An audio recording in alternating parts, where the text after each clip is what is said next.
One of my main remits as course leader is to make sure that the course is as close to what the real world industry experience is going to be like. Game jams are one of my favourite things to do in order to get students from zero to hero. We started doing game jams maybe about 2.5 years ago. Found that game jams were really helpful in getting our students up to the level they need to be to get into industry. Because games take so long to make, they can take upwards of months to years, you generally don't come across the sort of problems that you come towards at the end of a build or the beginning of the build very often. So it's good to make quick games so that you're used to dealing with those kinds of problems when they come up in a more professional setting. This particular game jam in the summer is always with an industry partner, and so we hunted around and when Jay happened to find a really good one in ustwo Games. ustwo Games was the perfect partner for this game jam because they make beautiful games, they're local to us in London, and they were just really enthusiastic about jumping on board and helping out the students, and that's just what we need from an industry partner, people that are actually investing in the future of the games industry. Game jams are a great way for you to practice your collaboration skills, also a good way to practice new tools. A really important skill you get from this is learning about scope control. You're going to very quickly find out you don't have enough time to do all the things you'd like to do, and so that's a real good skill to have moving forward in games development, as it will help you avoid burnout. So with this in mind, our game jam theme for the 2024 Game Jam is playful experiences that inspire positive change. The theme is not something that they were expecting. Often they have one-word themes or themes which are like a singular concept, and this made it quite broad but also kept it quite grounded in the idea that the game needs to achieve something. This particular game jam was incredibly special because it coincided with the launch of our brand new Digital Futures Lab. We didn't tell any of the students, we wanted it to be a really big surprise on the first day. The Digital Futures Lab, the equipment in here and the way that it's been set up, I have no doubt that it's going to create much better games just because we have everything that we need.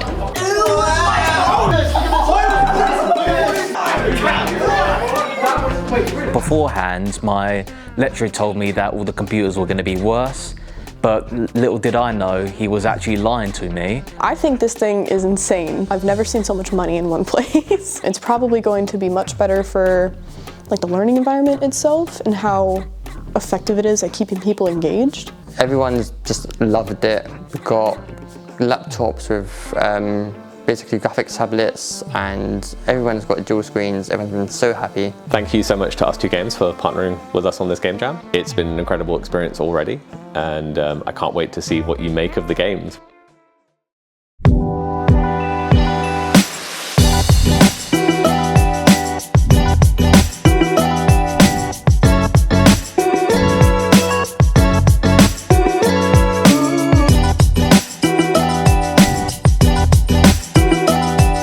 Describe our game as a third-person 3D ocean lethal company with dredge.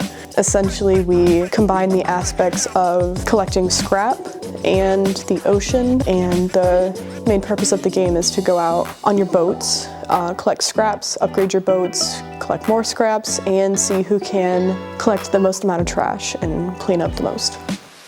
How close to it is it? Not that close. Yeah, we've worked pretty well in comparison with other teams, I'd say. I think Naj has done the most work, just purely because it's mainly logic code and no one wants to touch logic. Penny's done really well with the modeling. The boats have come out phenomenally. AI has been phenomenal. It's worked flawlessly with everyone else's systems. I do not like code. I like coding when it comes to stuff where I can actually have time to develop and make it good. When it comes to a time frame, like this short of a time frame, I do not like it because I'm rushing myself and I'm forgetting basic things sometimes. If Naj fixes some of the stuff and polishes it up, yeah, I think there's a good chance we could win. Polishing up the thing.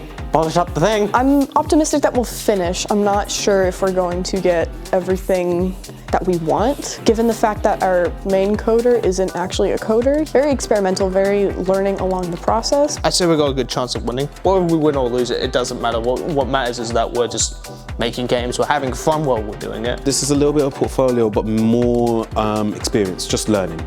So I know in the future, we should be working in this way from day one. In the end of the first game jam, I actually became more passionate about making games. Second one, definitely gonna do that. You totally have to be committed 100%. You need to communicate with your team.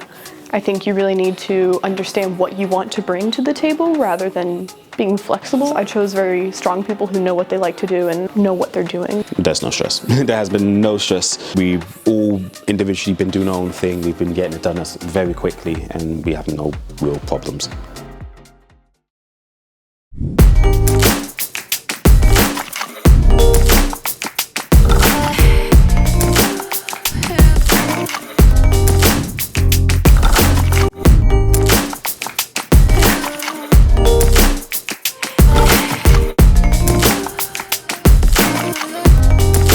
We are making a 2D platformer game about this little girl that can shoot away negativity with her power of positivity.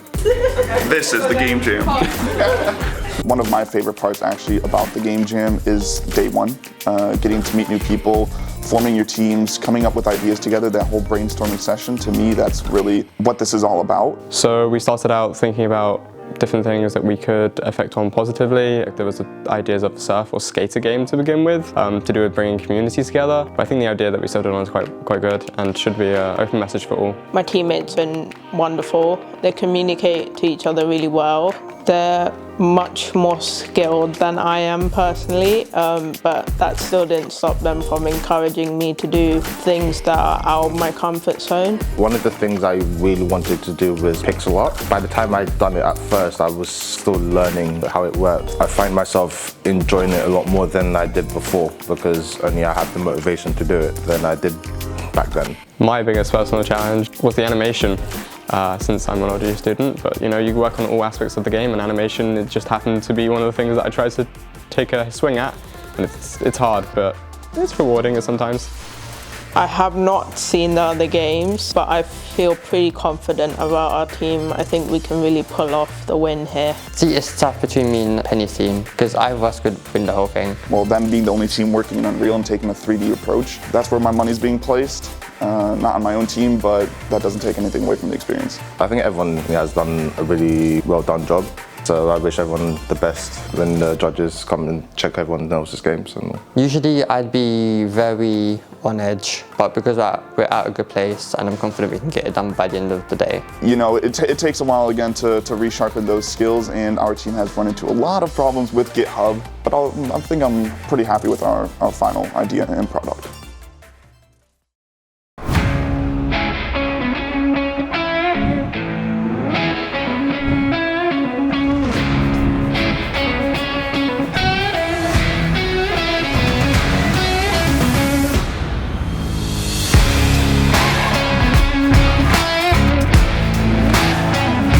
We're currently making a game that's top-down pixel art and is based in the 1920s. It's quite musical because we do have quite a lot of audio people in our team. Our group idea was to enact positive change by music.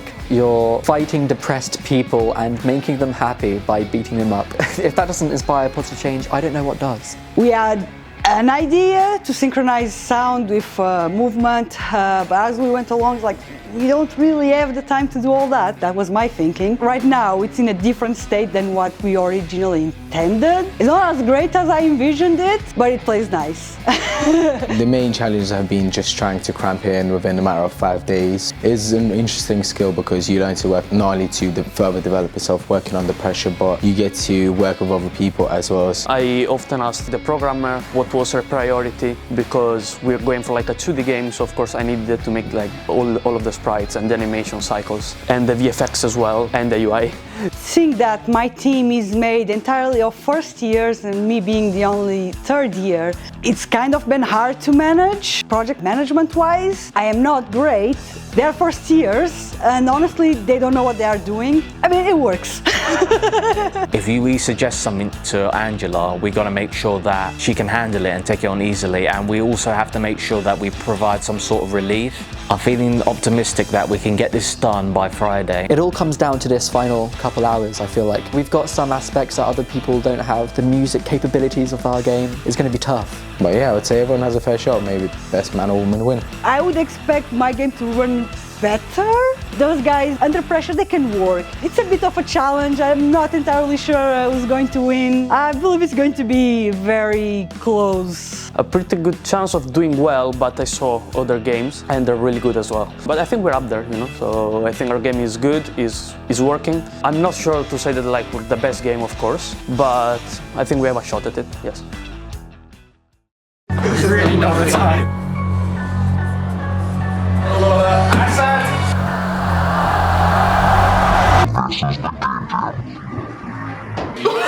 I think it's been really good. It's difficult to make a game jam game, right? Like, you've got to do so much within a short period of time, and you've got to try and constrain your imagination and what is kind of possible within there. So I think they've done a lot of really great stuff in what is probably 4 or 5 days.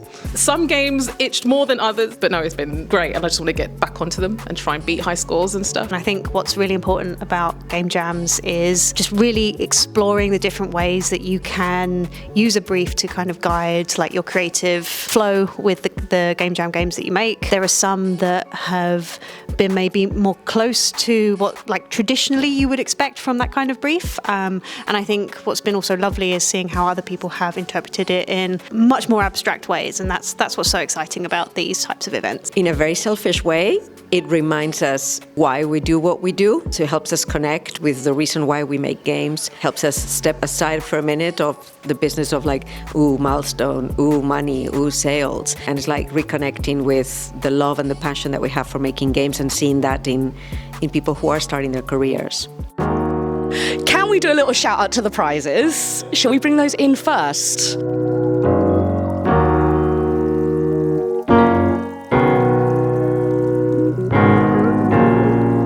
Okay, the winning team, it is Team Boat.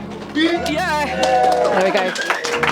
Right now, this is a gift for one of our party members of staff. Going to be really different without you, and a big, huge hand for Sally, please.